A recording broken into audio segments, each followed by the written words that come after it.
Ya, hasta ahí nomás, no te sientes. Justamente está ahí José. José, dice que es una hemiparesia izquierda. ¿Algo más agregarías? ¿Algún término adicional?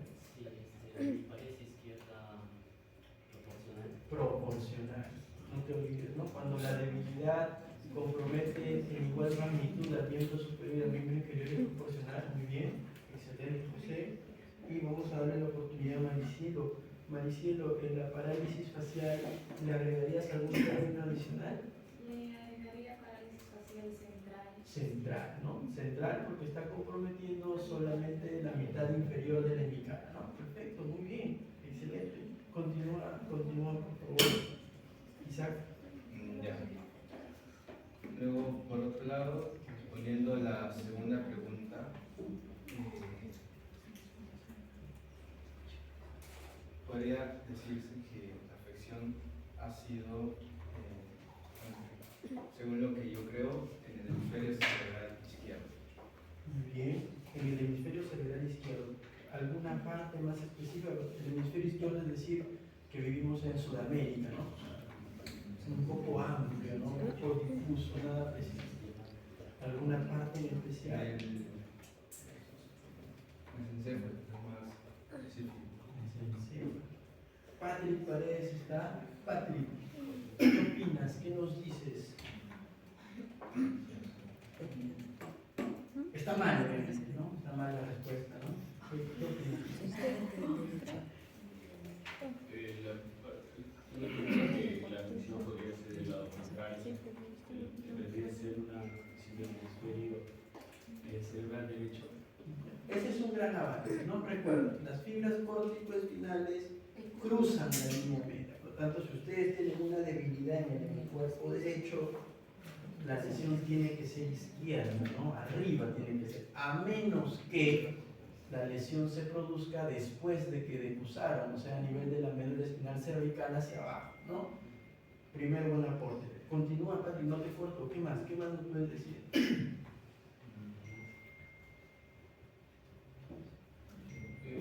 Ya nos has dicho que es derecho. Ahora, ¿nos podrías precisar en alguna parte específica? Te pongo dos opciones. ¿Crees que está en el tronco o crees que está en los hemisferios cerebrales? Hemisferio cerebral, tendríamos que hablar ahí la parte de los músculos de Renfrew. La segunda respuesta está bien, ¿no? Apunta que la lesión es hemisférica, ¿no? Para la tercera pregunta, ya no para ti, vamos a darle oportunidad a todos, ¿no? Amelia Cruz está, Amelia Cruz. Ya sabemos que la lesión está en el hemisferio cerebral derecho, pero igual sigue siendo muy extenso todavía, ¿no? En alguna parte específica del hemisferio cerebral derecho te podría producir una lesión con esas características. A ver, en cuanto a la parálisis facial central, sí, se puede decir que está dañada la primera neuronal, por ende afecta a la parte inferior del cuerpo. Pero en alguna parte del hemisferio, el hemisferio tiene un lóbulo occipital, temporal, parietal, frontal, tiene una estructura llamada la corona radiada, la cápsula interna. En alguna parte específica del trayecto de esa primera motoneurona está afectado. ¿Qué opina Shadia? ¿Shadia está? ¿Shadia? Shadia. Doctor, ¿podría ser a nivel de la corteza? De la corteza. ¿Qué opina Chenoa? O Seno, ¿cómo se pronuncia? Chenoa. Chenoa. ¿Qué opina? También creo que a nivel de la corteza. ¿Alguien de los no llamados desea participar activamente? Obviamente todo tiene su recompensa, cualquier participación, ¿no? Recuerden que este es un curso extra, todo suma, como dicen, ¿no? Todo suma.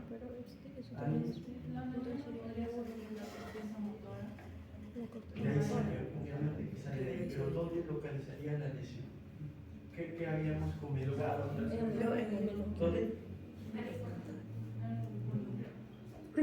Eso hay que ajustar un poco, ¿ya? Pero recuerden, miren, ¿no? Es una debilidad, como muy bien ha dicho José, es proporcional, ¿no? Entonces, al ser proporcional, la lesión tiene que estar ubicada en un área donde las fibras motoras se encuentren compactas, cercanas, pegadas entre sí, para que una lesión pueda abarcar todas. No puede ser la corteza, porque en la corteza las fibras están muy dispersas, ¿no? Tendría que ser una lesión demasiado extensa para que abarque todas las fibras. Tiene que ser en un área más profunda donde las fibras se compacten. Por ejemplo, podría ser el brazo posterior o como el hecho de la cápsula. Podría ser, ¿no? Es lo más probable. Muy bien, un aplauso para su compañero. Ahora vamos. No te preocupes, toma asiento, gracias. Y ahora vamos con su compañera. Tú eres Alanis, ¿cierto? Alanis. Entonces, Alanis, cuéntanos qué escribiste en la primera pregunta que escribiste. Como podemos ver en la gráfica, es una paresia izquierda con una paresia facial periférica derecha. La misma pregunta que hice. ¿Le agregarías un término más a esa paresia? No. Proporcional. ¿Es proporcional o no es proporcional? Sí, Sí es proporcional, ¿no? sí, Afecta de forma simétrica a brazo y a pierna, ¿cierto? Y lo segundo, cuando había una lesión de un nervio craneal contralateral, ¿cómo se denominaba eso? Maricielo, nuevamente, ¿no? Maricielo, ¿qué término usábamos cuando había debilidad a un lado y el hallazgo de algún compromiso de un nervio craneal al otro lado? Utilizábamos un término. Un término más específico, ¿alguien lo recuerda? ¿Aquí? Era una paresia de tipo alterno. ¿Tú lo dijo alterna? ¿Alterna? ¿Cuál es su nombre? Daniel Torres, José Daniel, ¿no? Perfecto. Alterna o cruzada. Y Daniel, para que cierres ahí, cuando era alterno, Daniel, cuando era alterno, la probabilidad de dónde hubiera estado ubicada la lesión era, ¿dónde? ¿En qué parte? La vía motora. Todo es vía motora, todo es vía motora. Alguien, cuando tenemos un compromiso alterno en el tronco encefálico, muy bien.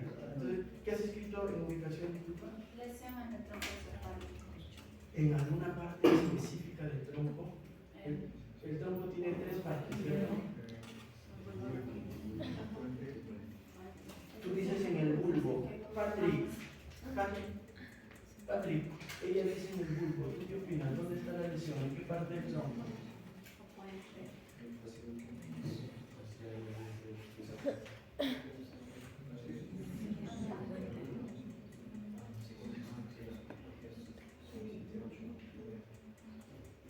Tendría que ver dependiendo de la ubicación del par craneal. Claro. En este caso, ¿Cómo lo has dicho? si la lesión facial es cierto indicado.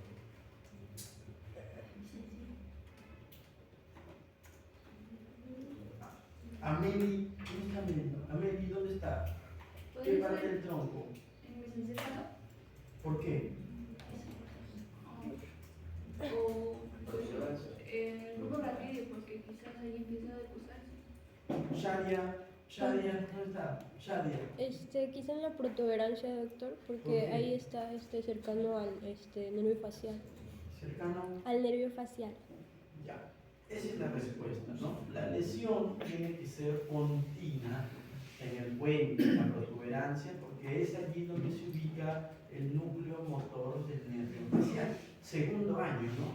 Segundo año, espero que ustedes hayan llevado bien el segundo año. Los nervios craneales, puedes tomar asiento, muchas gracias. Los nervios craneales tienen núcleos, ¿saben, no? Tienen núcleos. Entonces, hay algunos de los nervios que tienen núcleos motores. Por ejemplo, el tercero y el cuarto tienen su núcleo motor en el mesencéfalo.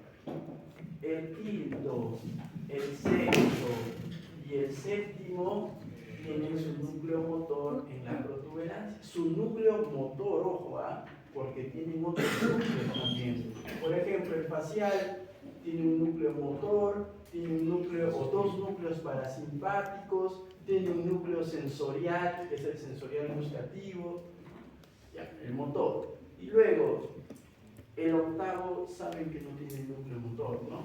El noveno, el décimo, el undécimo, entre comillas, y el duodécimo tienen su núcleo motor en el bulbo raquídeo. ¿Por qué digo que el undécimo, entre comillas?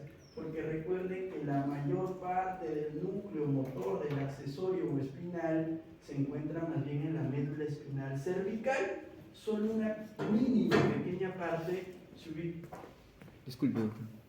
en el bulbo raquídeo, ¿ya? Entonces, sabiendo eso, ustedes pueden determinar... Perdón. ¿De quién es? ¿Yo? De repente por ahí es un lugar más seguro. Ya.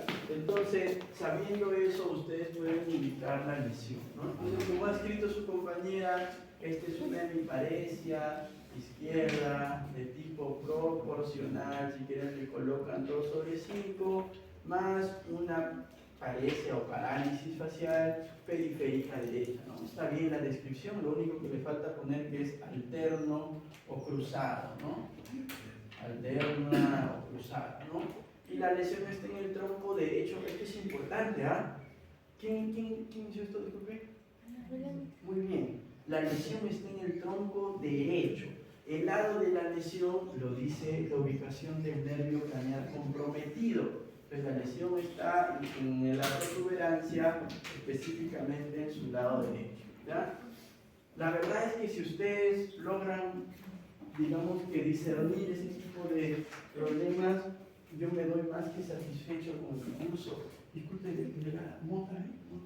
No, Muy mota, increíble, ¿no? Esa es su función como delegado. es que me dijo que no había mota. Que no había mota. Ahora lo llamamos el Google, doctor Seguro, ¿verdad? A ver si que me diga la verdad, si la universidad carece de motas, ¿no? Lo dudo, ¿ah?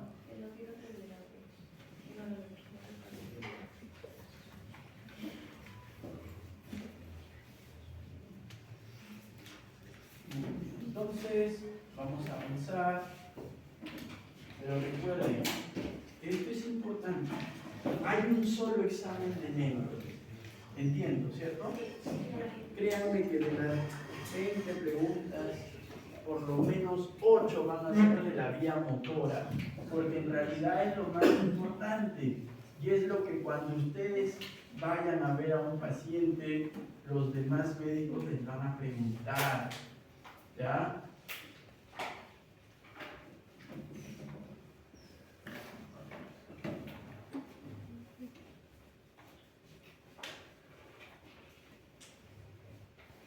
Vamos bien, ahora sí, sigamos avanzando.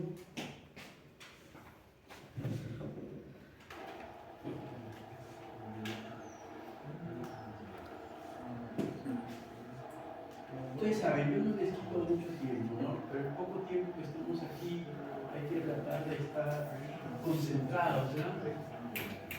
De ahí se van a hacer.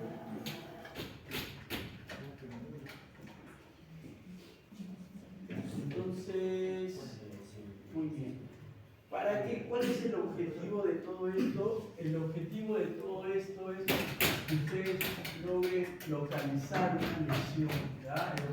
No se acuerdan de esto, ¿no? Sí, no, la mano, ¿no? Ya. El objetivo de todo esto es que ustedes puedan localizar una lesión a nivel de alguna parte del sistema nervioso. Entonces, ya saben, si la lesión es cortical, por ejemplo aquí, miren, ¿no? Lamentablemente no se ve bien, mucha luz, o alguno de sus compañeros puede cerrarlo, por favor,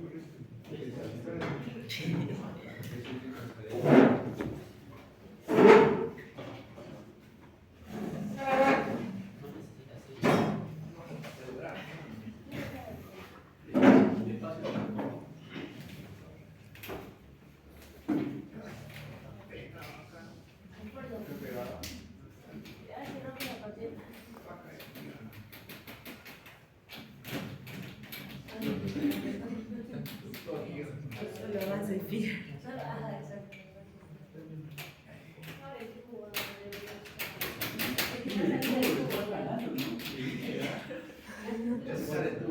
Por eso, primero, ¿no?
Perfecto, muchas gracias. ¿Cuál es tu apellido? No se vale, solo porque sabe. Ello, ¿cómo estás?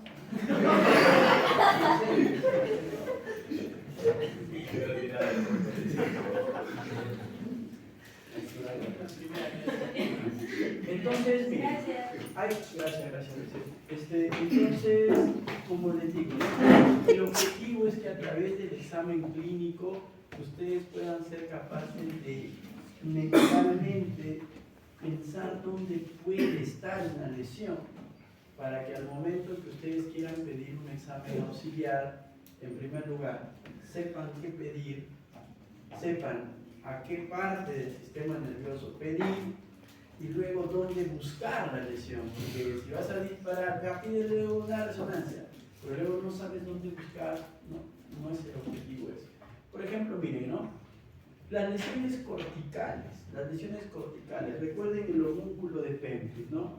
Entonces, en la corteza cerebral, las neuronas motoras están distribuidas a lo largo del homúnculo de Pemphius, están bien separadas entre sí.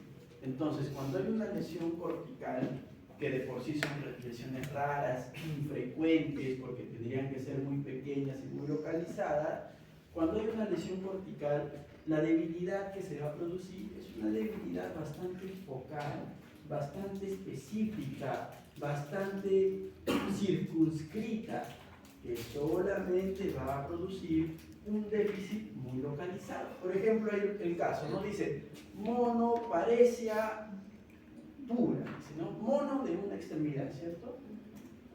Es una monoparesia pura. El término puro acá hace referencia a que no hay otro compromiso más que no ser el motor braquial. Entonces, ¿por qué?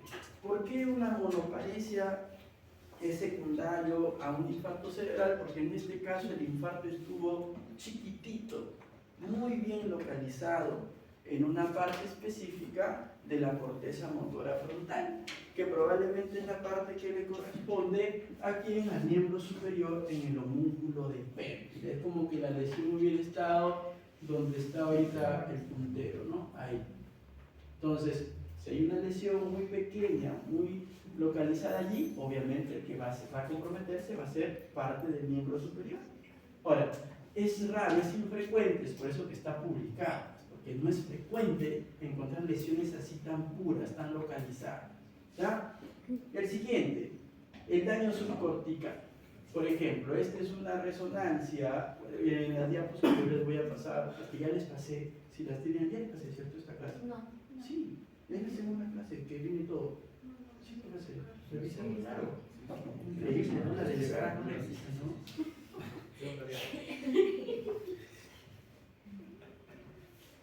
Ahí así está dentro del PPT. Claro, a ver, ¿puedo ubicar la lesión? ¿Esta diapo está? Sí, sí.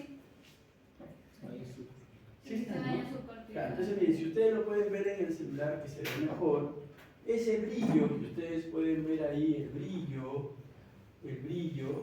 en realidad esta es una resonancia en protocolo difusión, se llama.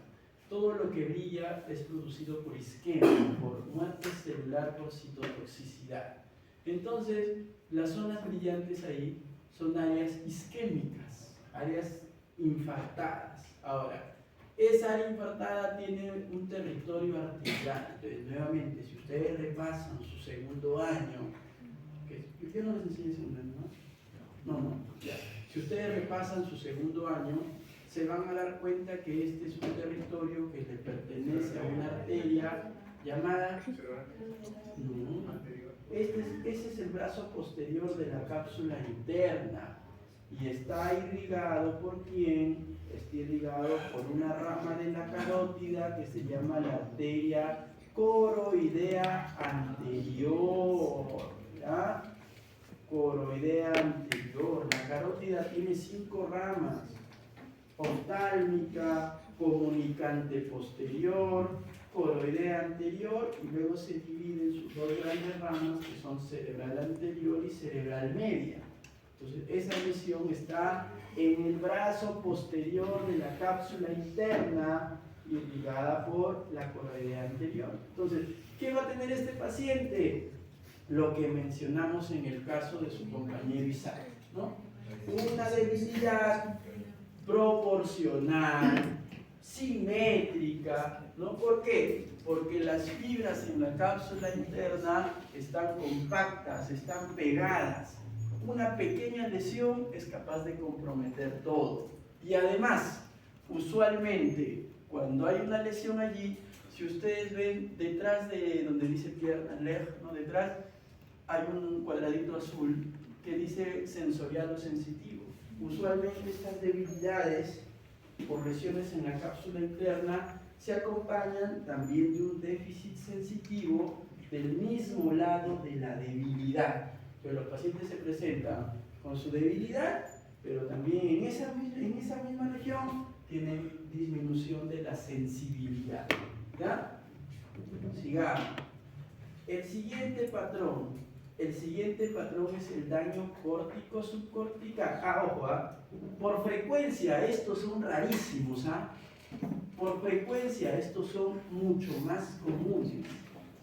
Y luego vienen ya las lesiones extensas, córticos subcorticales, ¿no? Donde usualmente lo que se compromete es una arteria grande. Por ejemplo, en esta imagen, todo lo que ustedes ven blanco, brillante, es el territorio muerto, dañado, afectado.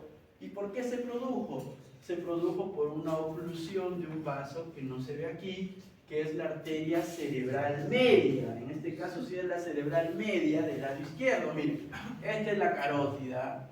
Viene y se divide en cerebral anterior y se divide en cerebral media. Igual en la del otro lado, miren. Viene la carótida, se divide en cerebral anterior, pero no está la cerebral media, ¿cierto? Falta, miren, ¿no? ¿Por qué? Porque un coágulo ha taponeado la arteria, la sangre no pasa, no se representa la arteria y todo ese tejido se muere. Ahora, ¿qué es lo que pasa en este tipo de patrones, en este tipo de daños?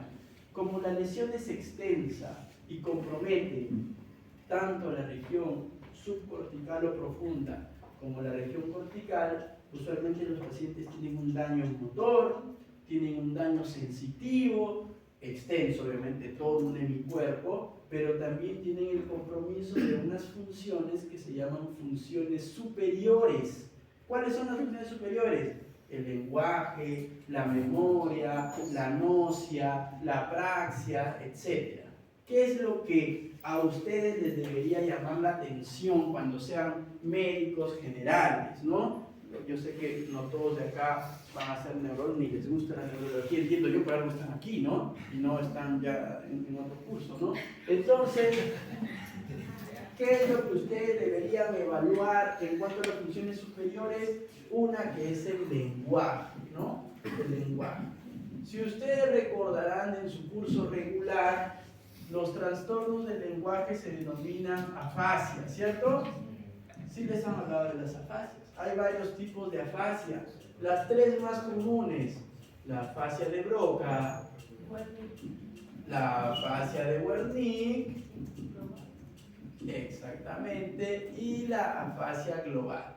Hay muchos más tipos de afasia, pero para pregrado son las que ustedes deberían conocer. La afasia de Broca es la afasia expresiva, ¿no? Es la expresiva. ¿Por qué? Recuerden que el área de Broca se encuentra en la circunvolución frontal inferior, en una parte que justamente se llama el giro triangular. Wernicke es, o la afasia de Wernicke es la afasia comprensiva, ¿no? Y el área de Wernicke se ubica en la circunvolución temporal superior, y la global es cuando se afectan ambas. ¿Qué de común tienen estas dos regiones? Lo común que tienen estas dos regiones es que ambas están irrigadas por la arteria cerebral media. Ambas. Entonces, una lesión extensa que comprometa el territorio de la cerebral media, obviamente se va a acompañar con algún tipo de afasia, ya sea Broca, ya sea Wernicke, o si es muy grande y compromete ambas, una afasia global. La afasia global tiene de las dos, ¿no? Obviamente. ¿Ya? Recuerden eso, no se olviden, por favor. Muy bien. Entonces ya saben, lesiones extensas, córticos subcorticales, además de un déficit motor, además de un déficit sensitivo, también va a tener el compromiso de alguna función superior. ¿Cuál es la función superior que a ustedes no se les puede escapar? El lenguaje, el compromiso del lenguaje. Ah, y otra cosa que también lo deben saber, ¿no? Ya saben, de que en los diestros, o sea, en aquellas personas que usan la mano derecha o el lado derecho como dominante, en el 99.9% de los diestros, las áreas del lenguaje están en el hemisferio cerebral izquierdo. ¿Ya? Y en cambio, en los zurdos, ¿hay algún zurdo aquí? ¿Zurdos acá? Levante la mano un zurdo. Un punto más un zurdo. Ahí sí, ¿no? No. En los zurdos, en cambio, en el 80%, igual, el hemisferio dominante del lenguaje, o sea, donde se encuentran estas dos áreas, sigue siendo el hemisferio cerebral izquierdo, pero ojo, en el 20% restantes o están en el hemisferio cerebral derecho o están en ambos. ¿Qué quiero decir? En la gran mayoría de personas, la gran mayoría son diestros, ¿no? Las áreas del lenguaje se ubican en el hemisferio cerebral izquierdo. Este es el hemisferio cerebral izquierdo, en el izquierdo. El derecho no. El derecho usualmente tiene otras áreas, más para la orientación, para las habilidades visoespaciales, etc. ¿Ya? Entonces tengan en cuenta eso. Encontrar un diestro afásico por una lesión en el hemisferio cerebral derecho es raro, es infrecuente. ¿Ya? Muy bien. Luego tenemos las lesiones en el tronco encefálico. Por ejemplo, esta es una lesión que está comprometiendo la parte alta de la protuberancia. ¿Ven, no? Todo un infarto, una raya aquí. ¿Sí lo ven, no?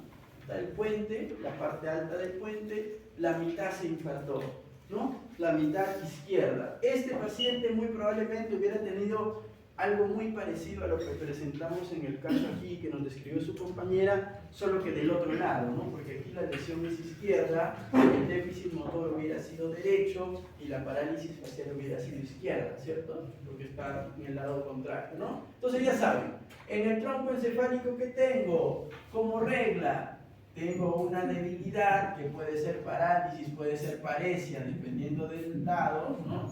Tengo una debilidad de un lado, más el compromiso de un nervio craneal del otro lado, o sea, contralateral. El nivel del daño mesencéfalo, protuberancia o bulbo me lo va a decir el nervio afectado, ¿no? Si es, acá está, ¿no? Si es el motor ocular común o si es el troclear, será un mesencéfalo. Si es el trigémino, el motor ocular externo o el facial, será en la protuberancia. Si es el glosofaríngeo, el vago, el espinal o el hipogloso, será en el bulbo raquídeo. ¿Ya? Ojo, y de aquí es donde nacen los famosos, de aquí es donde nacen los famosos síndromes alternos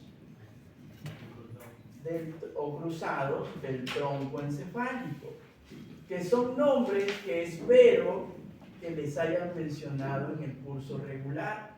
Son epónimos, son nombres que tienen, pues, que llevan, perdón, el nombre de quien lo describió por primera vez, ¿no? Por ejemplo, ¿qué alternos deberían conocer ustedes? Y nuevamente, es tarea para el siguiente domingo, que también hay clase, ¿cierto, delegada? ¿Estás aquí, no? ¿Estás en Instagram? ¿Vemos subiendo foto? Cuidado, ¿ah? Entonces, la siguiente semana de clase, ¿cierto? Ajá, ya. Te comento que la siguiente semana hay clase, ¿ya? Entonces, tarea para la siguiente semana. Weber. ¿Quién lo dijo? Excelente. El síndrome de Weber. No, los que tienen que conocer. Los raros no. Weber. Los que son reales en la práctica clínica, porque hay más de 90 epónimos. Yo no quiero que sepan los 90. Yo quiero que sepan con los que se van a enfrentar alguna vez en su vida. Weber. Otro. Millard Bugler. Otro. Tienen el síndrome de Wallenberg. Y otro que sea común, a ver. El de Claude Bernard Horner. Yo que soy neurólogo, tengo 10 años de neurólogo, haber visto uno así claro como la descripción, ¿no? O sea, no es frecuente, ¿no? Uno que sea común, el de Babinski-Naegweb, ¿no? Hay uno que se llama Babinski-Naegweb.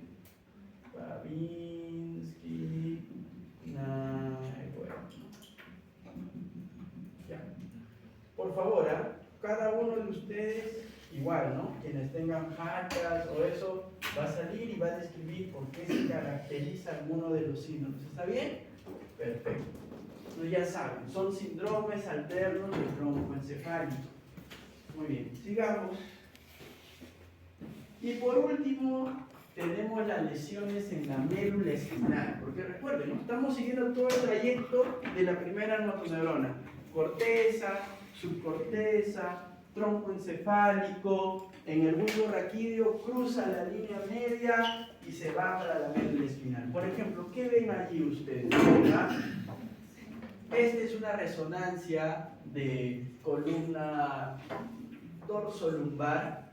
Lo que ustedes ven acá son las vértebras, miren, ¿no? Esta es la vértebra S1, la vértebra L5, L4, L3, L2, L1, la vértebra T12, ¿no? Ahí. ¿Qué logran observar ustedes? Logran observar una destrucción de la vértebra T12 y parcialmente de la vértebra L1. Y también notan la presencia de una especie de colección, una masa, que probablemente sea pus, ¿no? A nivel retrovertebral, por detrás de la vértebra, ¿no?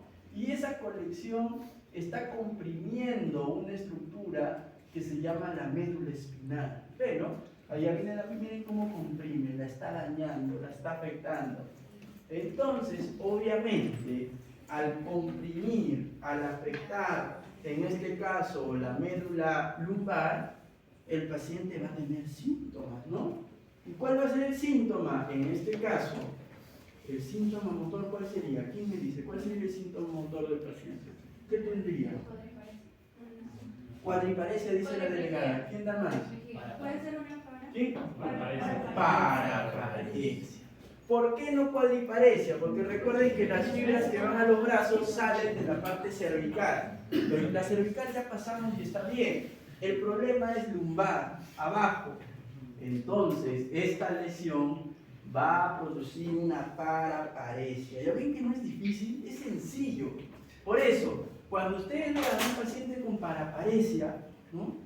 A veces nos llega el paciente con su tomografía cerebral. ¿Quién te pidió esto? El internista me pidió. O sea, en no entra, ¿no?, bajo el razonamiento de que a un paciente con una paraparesia le pidas una tomografía cerebral, porque la lesión no está allí, pues es casi imposible de que esté allí. Solo hay una probabilidad de que una paraparesia sea explicada por una lesión cerebral, pero nuevamente vamos a lo raro, a lo infrecuente, ¿no? ¿Cuál es esa posibilidad de que el paciente haya tenido una lesión bilateral en el territorio de la cerebral anterior? Porque recuerden, la cerebral anterior irrigaba la parte medial que se iba hacia la pierna, ¿cierto? Recuerdan, ¿no? Lo vamos a mostrar en el dibujo. Eso lo tienen que recordar, ¿ah? ¿O no está aquí? No está aquí, ¿no? Más adelante. ¿Seguro? No, creo que no está acá. A ver. No, me parece que no está. No, no está. Pero sí sé dónde está. En un segundo. Tiene que quedar claro.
Ya, entonces ahí, ¿no?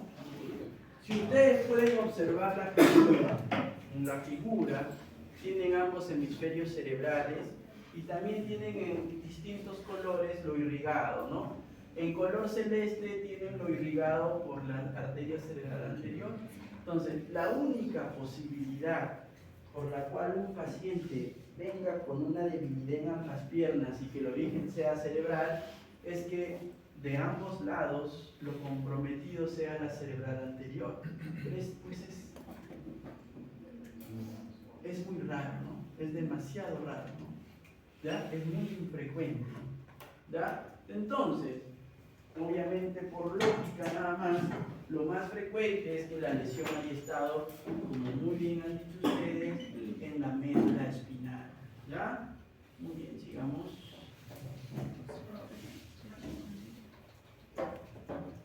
Ya, muy bien, entonces ya saben, si tengo una lesión cervical alta, cuadriparesia. Si paso bien lo cervical y tengo una lesión torácica o tengo una lesión lumbar, cervical, cuadriparesia. Si tengo una lesión más bien dorsal o lumbar, paraparesia. ¿Qué más? Recuerden que los pacientes también van a tener déficits sensitivos asociados. ¿Y qué más?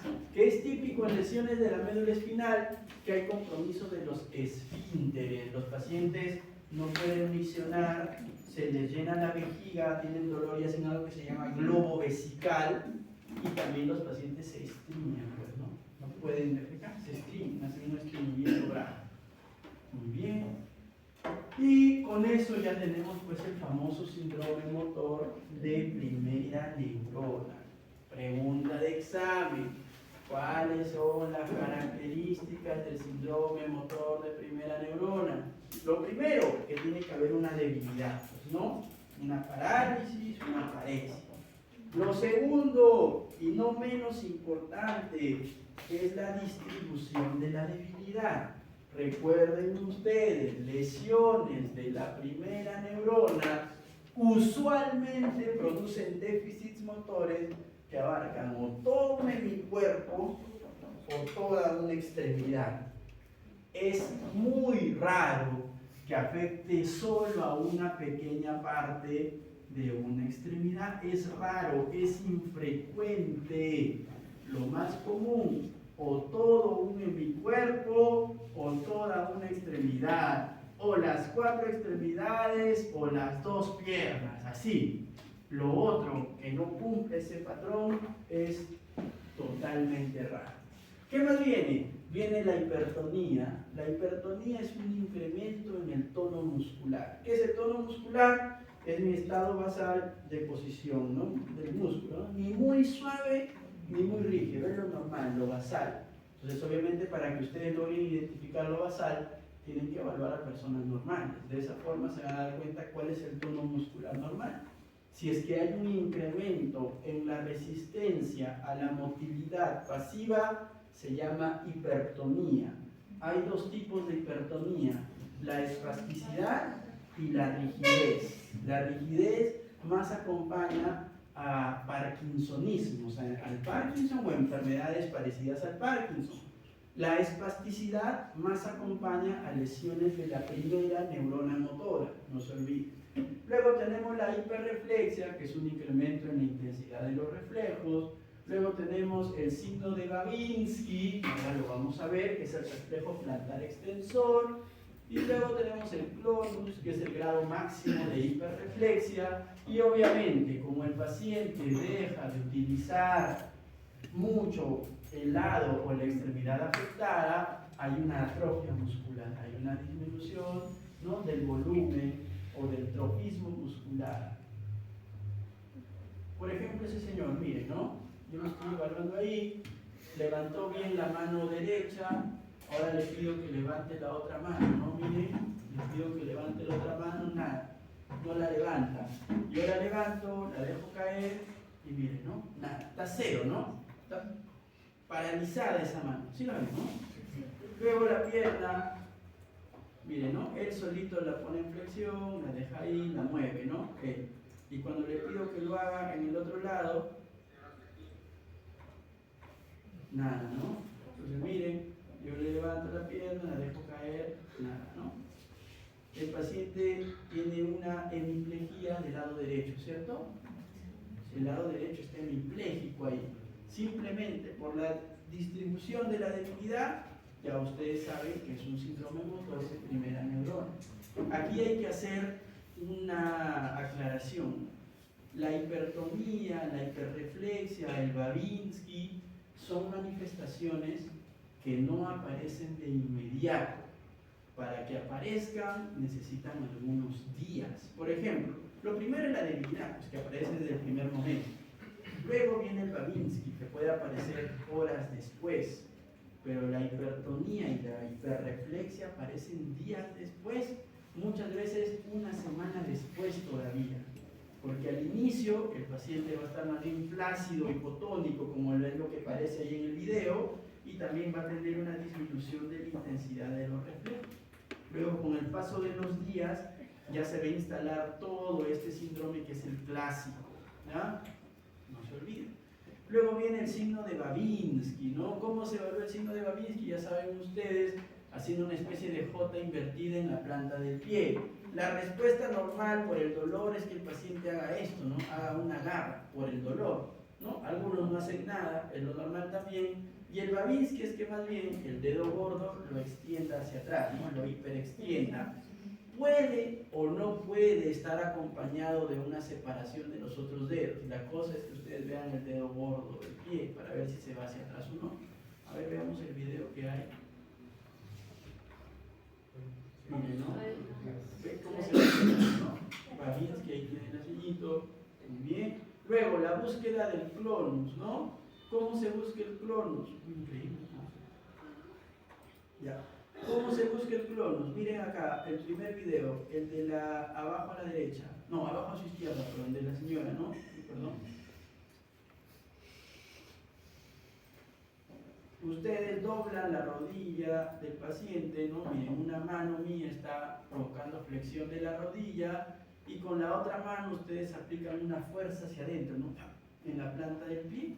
El clonus hace referencia a que el paciente quedaría con el pie batiendo y luego desaparece, ¿no? La señora no tiene clonus, pero es para que ustedes vean cuál es el movimiento que se hace, es la única forma de buscar clonos, ojo, no hay otra más. Bueno, sí hay otra más, pero que no se recomienda, que es agarrando la rótula y moviéndola, pero no vas a hacer eso en un adulto mayor, ¿no? Miren, ella no tiene clonos, pero el señor de la derecha sí tiene clonos. Es más, la persona que está allí evaluando es un alumno de la UPU, bueno, es una alumna de la UPU cuando la UPU rotaba en el hospital donde yo laboro, de todo es neurología. Ella aprende neurología por ósmosis, ¿no? Que sea sin saber nada, solo viendo, ¿no? Porque todo lo que ves es neurológico, no se hospitaliza otra cosa, es un instituto neurológico, ¿no? Miren, miren el pie cómo queda batiendo un poco, ¿ya? Miren, ¿sí ven, no? ¿O no ven? Ese es el clonus, es el grado máximo de hiperreflexia, clonus, ¿ya? Entonces, pero el clonus también aparece después de... También aparece después de varios días, junto con la hiperreflexia. Son signos tardíos del síndrome motor de la primera neurona, ¿no? Que es el clásico. Y así como hay un síndrome de la primera neurona motora, también hay un síndrome de la segunda neurona motora. Recuerden ustedes, la segunda neurona motora nace ¿dónde? Nace en el asta anterior de la médula espinal y va a terminar ¿dónde? Va a terminar en el músculo efector. Entonces, gran parte de su trayecto está acompañando a un nervio periférico. Me explico con un dibujo, ¿no? Tenemos aquí la médula espinal, ¿no? La médula espinal, recuerden que tiene sustancia gris y sustancia blanca, ¿no? Como ustedes ya lo recordarán, ¿no? Tiene un asta posterior o dorsal, tiene un asta intermedia y tiene un asta anterior o ventral. En el asta anterior o ventral es donde está llena de neuronas motoras. Entonces, ¿qué es lo que pasa ahí? ¿No hay otro color de pulmón, cierto? Increíble. Entonces, por aquí está el fascículo por donde descienden las vías motoras, que se llama el haz córtico espinal lateral, ¿no? ¿Sí, no? Sí. ¿Sí? Sí. Ya. Quiero creer que el sí es sincero, ¿no? Entonces, una vez que decusan, cuando va por la médula, esos haces motores que van bajando, descienden por el haz córtico espinal lateral. Córtico espinal lateral. Entonces, y una vez que llegan al lugar a donde querían llegar, la fibra hace un contacto sináptico con una segunda motoneurona que está localizada en el asta anterior. Y luego esa segunda motoneurona del asta anterior emite un axón que va a terminar haciendo contacto sináptico en el músculo efector.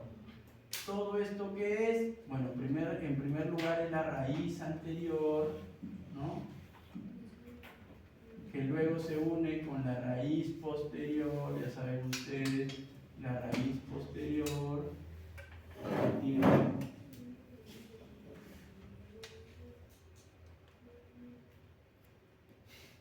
que tiene un ganglio de la raíz dorsal,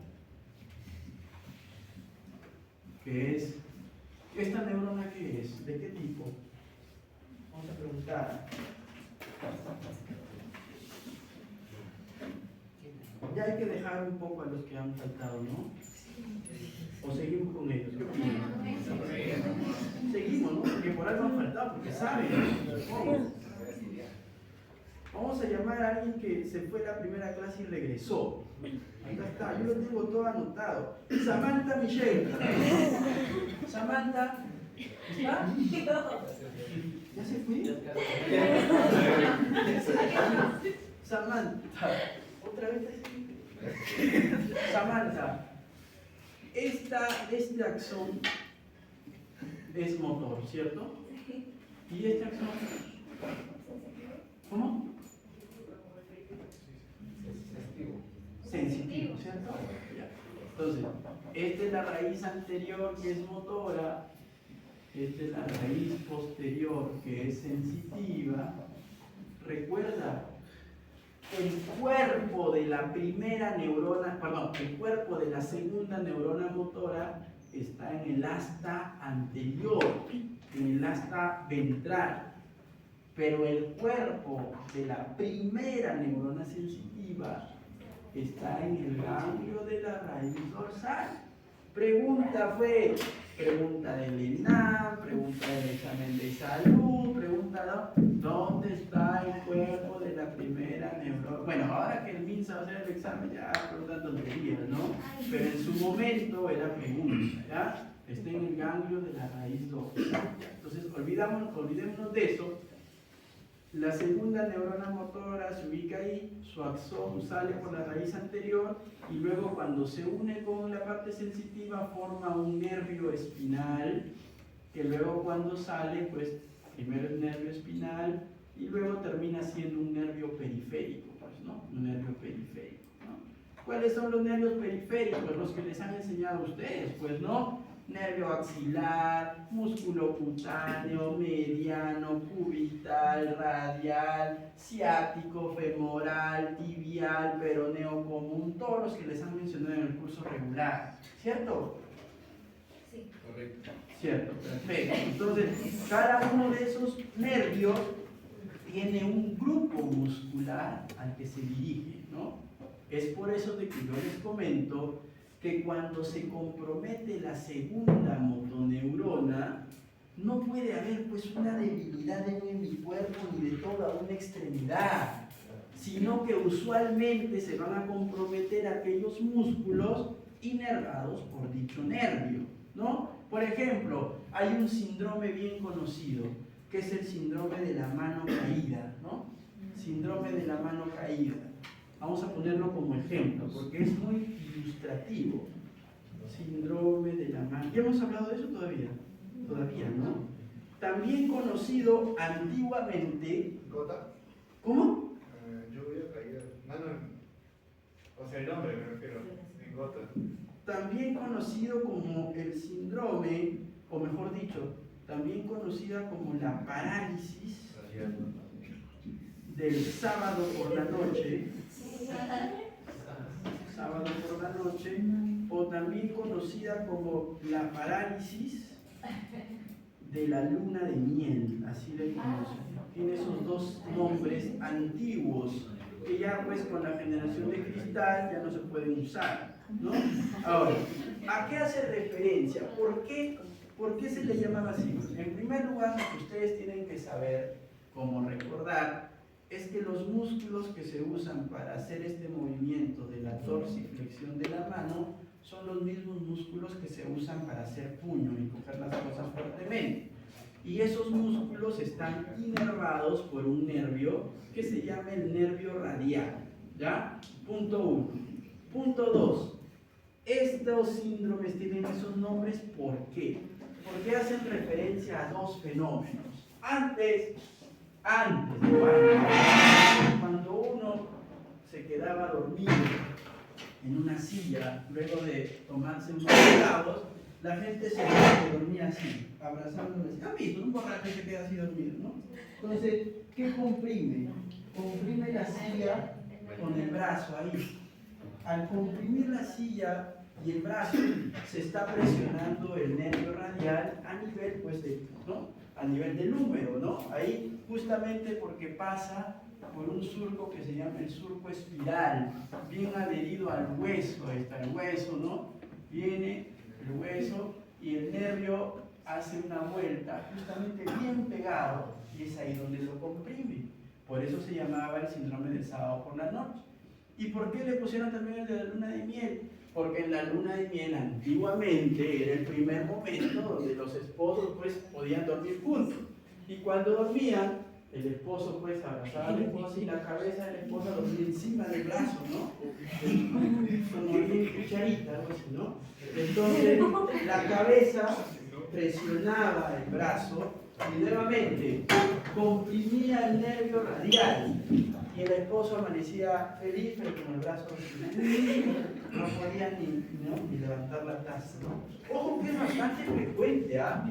Es bastante frecuente, solo que la mayoría de veces es un cuadro benigno, ¿no? Yo diría que en más del 95% de casos la debilidad se resuelve con las horas, ¿no? Como que el nervio va despertando y ya se resuelve. Pero ojo que hay un 5% de casos en los que puede demorar semanas, meses, años o inclusive quedar una debilidad ya.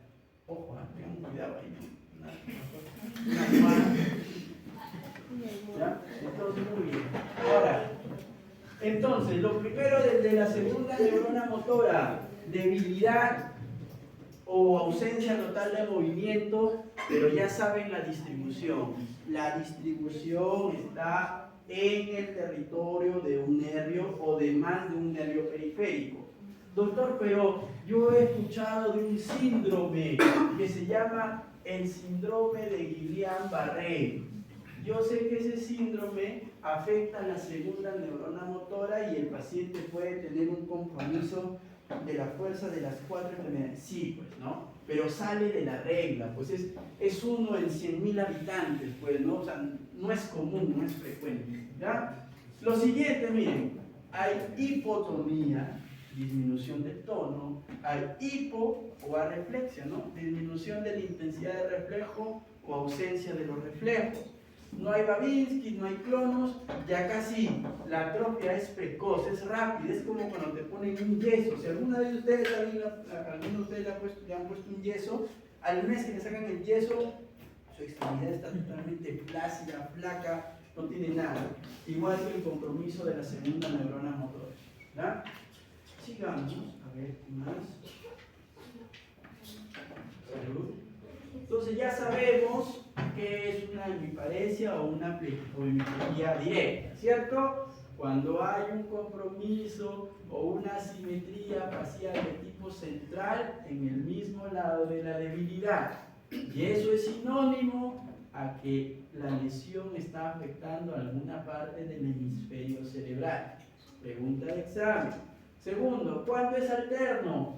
Cuando la debilidad está en un lado y el compromiso del nervio craneal está en el otro lado.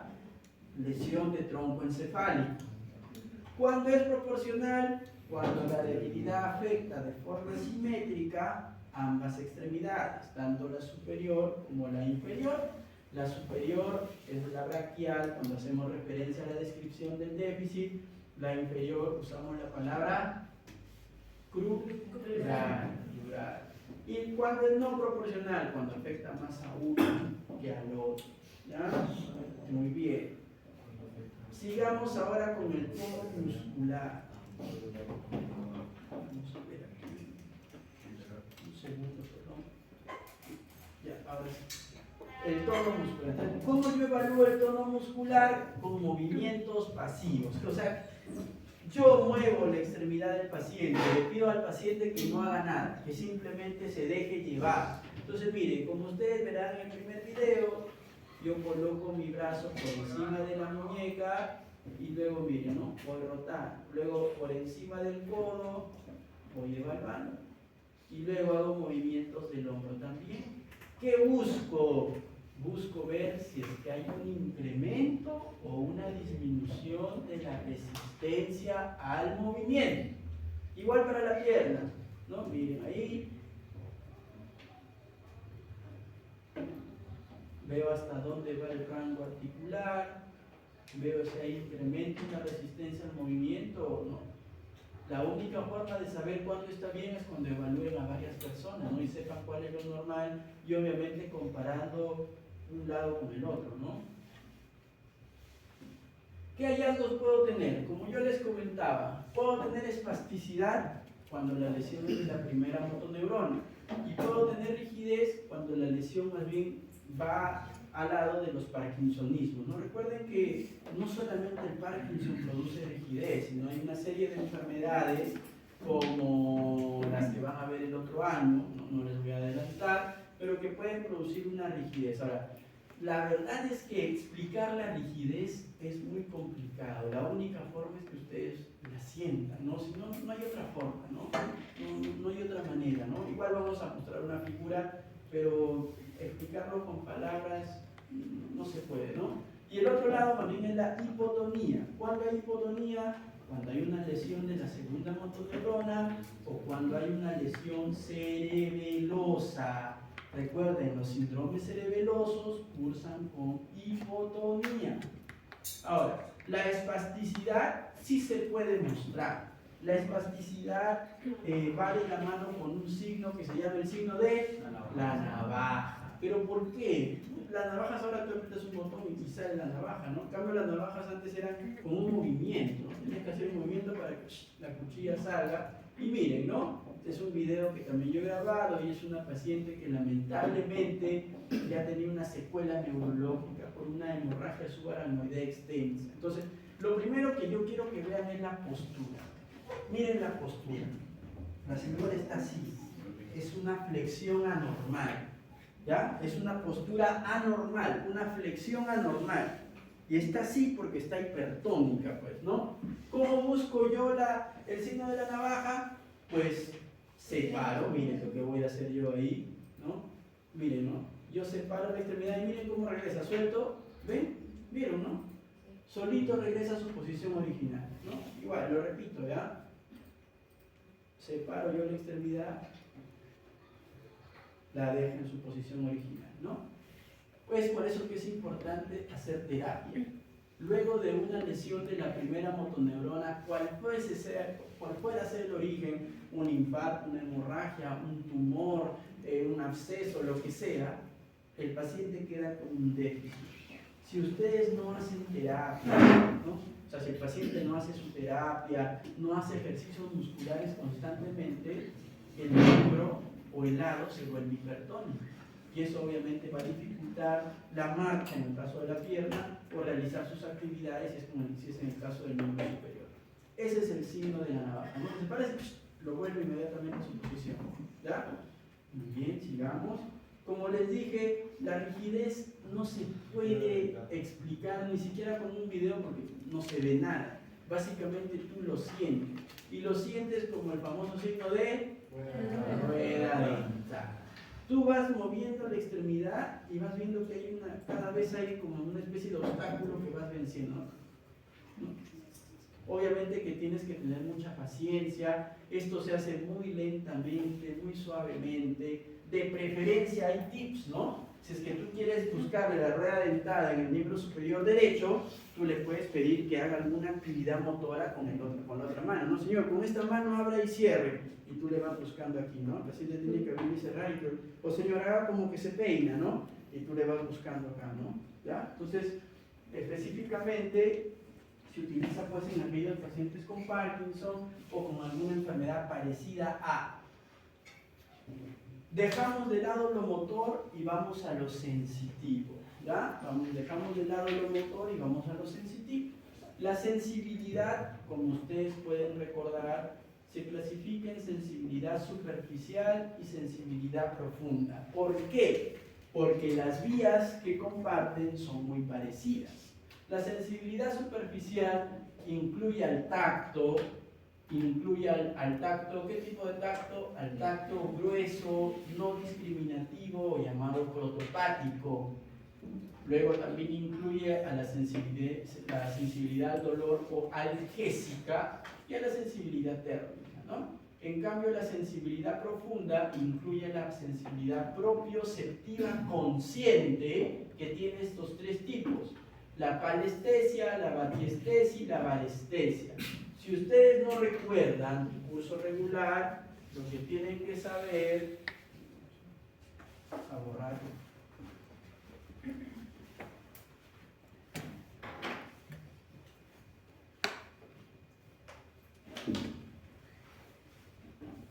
Terrible, ¿no? Me hace acordar a mi universidad, donde ahí sí no había monja.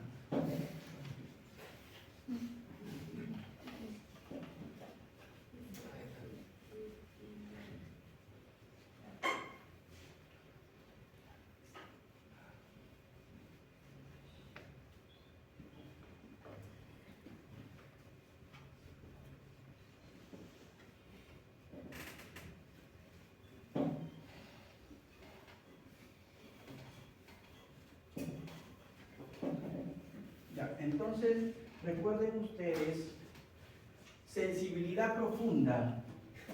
Sensibilidad profunda incluye a dos tipos.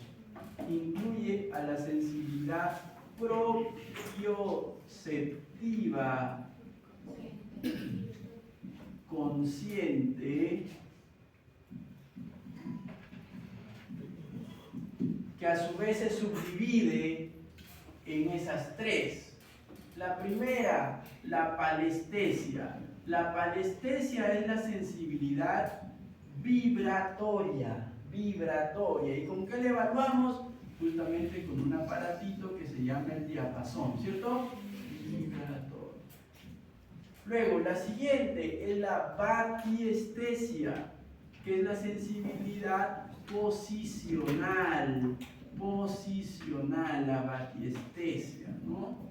Posicional. ¿Cómo le evaluamos? Le pedimos pues al Señor que cierre los ojos y vamos moviendo las extremidades, ¿no? Los dedos de la mano, los dedos de los pies de un lado a otro. ¿Hacia dónde estoy moviéndolo? Hacia arriba, hacia abajo, etc. Y luego tenemos la varestesia, que es la sensibilidad a la presión, pues, ¿no? Ahora, siendo sinceros y poniéndonos la mano al pecho, nosotros no evaluamos todos, pues, ¿no? Evaluamos uno, el más fácil, que suele ser la vibratoria, porque hay un dispositivo que te permite evaluarlo. Y además, ¿por qué? Porque yo tengo la certeza anatómica de que si comparten la misma vía, pues no es necesario evaluar todos, pues si estoy evaluando lo mismo, ¿no? Entonces, agarro uno. ¿Y cuál es el otro tipo de sensibilidad profunda? La sensibilidad táctil epicrítica. ¿Cuál es la epicrítica? Es el tacto fino, o también conocido como el tacto discriminativo, ¿no? Porque arriba, la que es superficial, es el tacto grueso, es el tacto no discriminativo, o también llamado protopático, el de arriba, no se olvide. Ahora, lo que viene pues son las vías que ustedes deben recordar, ¿no? Que ya les han explicado con bastante minuciosidad el año pasado, ¿no? Entonces recuerden, haz espinotalámico anterior, haz espinotalámico lateral, fascículo de Gol y fascículo de Bourdache. ¿Se les viene a la mente? ¿Sí? Sí. Vamos a preguntar, a ver qué tan a la mente nos tienen, ¿no? Vamos a preguntarle a Jordan Rengifo. ¿Está Jordan? Jordan, no es una pregunta difícil, no te voy a hacer que salgas a la pizarra a dibujarnos la vía, entiendo yo que eso sería minimizar tus conocimientos. Te voy a hacer solo una pregunta, Jordan. La sensibilidad térmica o termoalgésica, ¿por cuál de esas vías pasa?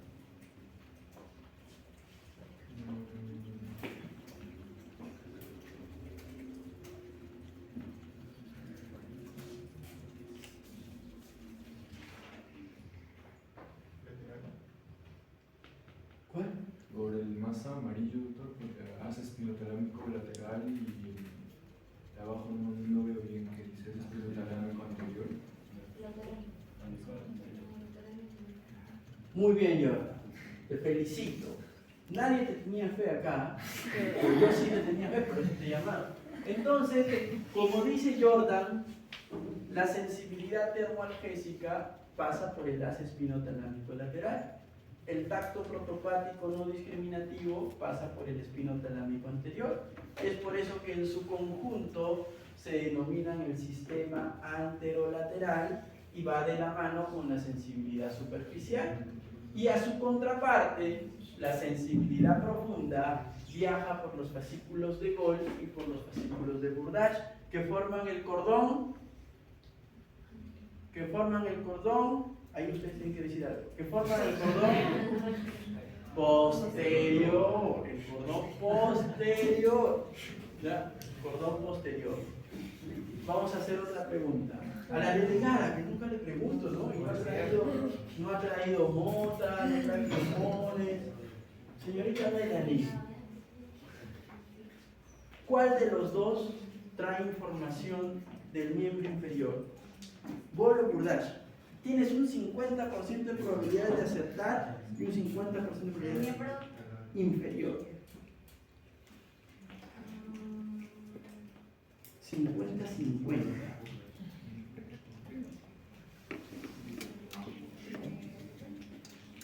¿Cuál? ¿Cuál? el de Burr. Burdach.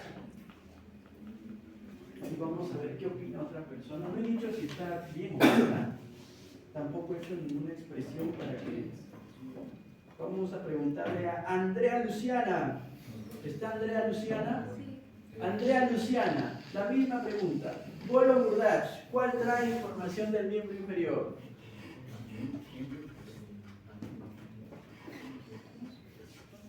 Son preguntas así, suaves, ¿no? Andrea Luciana. ¿Cuál? El de gol. Ella ha dicho Burdach, tú dices gol, necesitamos un desempate. Vamos con Tania Casas. Tania está. No, deja acostar a otra persona. Vamos con. Vamos con Keila Vanessa. ¿Está Keila Vanessa? Keila Vanessa. ¿Está? Keila Vanessa. Keila. ¿Cuál? Gol. Muy bien. Es el fascículo de gol el que trae información desde abajo, desde los miembros inferiores. Y el Burdach que se forma con la información que proviene del tronco y de los miembros superiores. ¿Ya? No se olviden, gol y Burdach. Va para arriba. Si es que por A o B motivos no recordaban en este momento la guía, es esta, ¿no? De la sensibilidad termoalgésica, rápidamente, porque no es el objetivo del curso, esto es del año pasado, ¿no? El receptor percibe ya sea el calor, el frío o el dolor, es independiente. Recuerden, la primera neurona sensitiva se ubica en el ganglio de la raíz dorsal. Es una neurona pseudo-unipolar. Tiene un axón que va hacia el receptor y tiene un axón que se dirige hacia dónde? Hacia el asta dorsal de la médula espinal. Entonces recoge la información, viene allí y hace un contacto sináptico con la segunda neurona sensitiva que se ubica en el asta dorsal de la médula espinal. Esta segunda neurona sensitiva emite un axón que cruza la línea media y luego asciende a través del fascículo. Recuerden, fascículo, tracto, haz o vía es lo mismo, ¿no? Espino talámico lateral, como su mismo nombre lo dice, ¿no? Espino de la médula espinal, talámico porque va hacia el tálamo y lateral porque discurre por el cordón lateral de la médula espinal. Sube, llega al tálamo hacia un núcleo talámico que se llama el núcleo ventral posterolateral del tálamo, donde está la tercera neurona de la vía sensitiva. Primera neurona, segunda neurona, tercera neurona sensitiva, y es esa tercera neurona sensitiva la que va a emitir luego la información hacia la corteza sensitiva primaria, área 312 de Brodmann, giro postcentral, postrolándico que le pertenece al lóbulo, dicen algo, que le pertenece al lóbulo parietal. Por favor, parietal, muy bien, ¿no? ¿Por qué? Porque la corteza precentral, prerolándica, es la corteza motora que es frontal. La corteza postcentral, postrolándica, es sensitiva y le pertenece al lóbulo parietal. No se olviden, ¿ya? Tracto espinotalámico lateral, luego viene el tracto espinotalámico anterior que lleva, ya saben, el tacto protopático no discriminativo, pero el recorrido es casi idéntico pues de los dos. La única diferencia es que este sube por el cordón lateral, pues y el otro sube para el cordón anterior, pero luego se unen y forman el sistema anterolateral. En cambio, la sensibilidad profunda, miren, acá sí hay diferencias. La primera neurona está en el ganglio de la raíz dorsal, emite su axón pero su axón no hace sinapsis en la médula. Su axón recién hace sinapsis en el bulbo raquídeo, en los núcleos que llevan el mismo nombre de los fascículos, que se llaman el núcleo de Gol y de Burdach, que es donde está ubicada la segunda neurona de esta vía sensitiva, ¿no? Que es la sensibilidad profunda.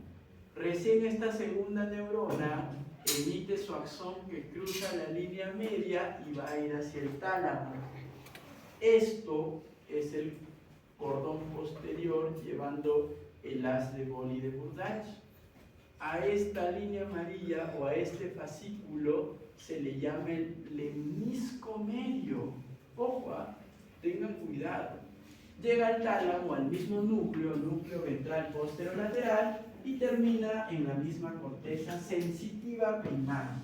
¿Ya? Pero ahora vamos a lo que nos interesa, a la evaluación. Entonces, ¿cómo evaluamos el tacto? Obviamente acá yo lo evalúo en el rostro, pero lo correcto para evaluar las vías anteriores debería haberlo evaluado en las extremidades. Cuando yo evalúo el tacto en el rostro, ¿qué estoy evaluando? ¿Qué nervio? Cuando yo evalúo la sensibilidad en el rostro, ¿qué nervio estoy evaluando? El trigémino, muy bien. Entonces, miren, ¿no? Yo agarro ahí, tiene ahí una especie de cerda y le toco, miren, ¿no? Los estímulos sensitivos tienen que ser bilaterales y tienen que ser comparativos. Cuando ustedes evalúen, lo primero que tienen que preguntar es, ¿siente o no siente? Y la segunda pregunta es, ¿qué siente? Y luego, ¿es igual al otro lado o es mejor? Igual no, ¿es parecido o es diferente? Ya el paciente responderá. Lo que sí tienen que saber de que dentro del examen neurológico lo menos objetivo es la sensibilidad, porque depende de lo que el paciente dice. ¿Qué pasa si yo un día, por molestar, voy al neurólogo y le digo, doctor, no siento bien? Y me hace, y siente, y digo, no siento. ¿Qué pasa? Yo voluntariamente estoy diciendo que no siento, ¿cierto? Entonces, es de lo más subjetivo. Entonces, ustedes estos hallazgos tienen que tomarlo con pinzas, ¿ya? Entonces, muy bien, le preguntan al paciente. Luego, miren ahí, yo estoy usando el diapasón. Recuerden que el diapasón tienen que colocarlo usualmente en superficies articulares, ¿no? U óseas, ¿no? Y le preguntan al paciente qué siente, ¿ya? Articulares u óseas, no se olviden. Muy bien, sigamos. La sensibilidad profunda, la batiestesia, ya saben, mover algún dedo hacia algún lado, hacia arriba, hacia abajo, derecha, izquierda. La parestesia, ya pues el diapasón. La varestesia, como es la sensibilidad a la presión, pedirle al paciente que cierre los ojos y decirle que siente. Como los tres comparten la misma vía, pues solo escojan uno para acortar el examen neurológico, y de lo más fácil es evaluar la parestesia. Percutes el diapasón y se lo pones un par de veces en cada extremidad y ya está, ¿no? Ahora, recuerden ustedes, recuerden de que tenemos nervios periféricos y de que todo nuestro cuerpo está dividido en los famosos dermatomas. No se olviden. Doctor, no siento del ombligo hacia abajo. Ayer tuve un accidente en moto, tengo una debilidad y no siento del ombligo hacia abajo. Tengo como una especie de correa que me ajusta y de ahí para abajo no siento. Esa correa se le denomina nivel sensitivo, ¿ya? Tiene un nivel sensitivo. Entonces, si no siente del ombligo hacia abajo, ustedes buscan, pues no, el ombligo más o menos le pertenece a D10, y ustedes, no, pues entonces si de acá hacia abajo no siente, busco una lesión a ese nivel. Puede ser uno más arriba, puede ser uno más abajo, pero sé que tengo que pedirle un examen que me vea esa parte de la médula, ¿cierto? Entonces le pido una resonancia dorsal, ¿verdad? Doctor, no siento desde el pecho hasta abajo, desde más o menos la altura de la tetilla, si es un varón, por ejemplo, ¿no? Este 4. Le pido una resonancia o algún examen focalizado en esa región. Para eso sirve conocer los dermatomas, ¿ya? Doctor, tengo un adormecimiento hormigueo que me llega más o menos hasta la rodilla desde abajo, asociado a un dolor acá, porque ayer cargué mucho peso. Ustedes ven que el territorio que se le adormece le pertenece L5, L4. Pide una resonancia lumbar, probablemente al cargar mucho peso se le salió un poco la hernia que tenía y está comprimiendo las raíces nerviosas. Para eso sirven los dermatomas, para que ustedes puedan localizar más o menos dónde esté el compromiso sensitivo y puedan pedir los exámenes correspondientes. Miren que el rostro ahí no está dibujado, está respetado porque le pertenece a las fibras del nervio trigémino, como ustedes muy bien lo han comentado. Y para terminar, ¿qué es? Increíble, 2 en punto, ¿no? Y para terminar, vamos a terminar con los términos. Normal es normal, ¿no? Cuando la sensibilidad está disminuida, se le denomina hipoestesia. Cuando la sensibilidad está incrementada, se le denomina hiperestesia. Cuando yo tengo sensaciones anormales como hormigueos, adormecimientos o entumecimientos, se le denomina parestesias. Cuando las sensaciones anormales son desagradables, dolorosas o molestas, se denomina disestesia. Disestesia. Y cuando algún tipo de estímulo me causa dolor, a pesar de que no debería causarme dolor, como por ejemplo ponerme una media, ponerme un zapato, colocarme un polo, no causa dolor. Pero hay gente a la que sí les causa dolor, se denomina alodinia. Por ejemplo, un paciente con una neuropatía diabética, un diabético de 15 años que ya tiene su neuropatía, véanlo, él llega a la consulta en sus sandalias, en una colchonadita, así, vea, porque le duele el solo hecho de colocarse una media o un zapato. O alguien que le dio una herpes zóster en el pecho, ¿no? Y le queda un dolor, viene con su bilibí o una camisa suelta, porque hasta la ropa le causa dolor. Entonces no se olvide, ¿ya? Perfecto. Y eso es todo por hoy. Muchas gracias por estar aquí. Nos vemos el siguiente domingo, por favor. Ya saben.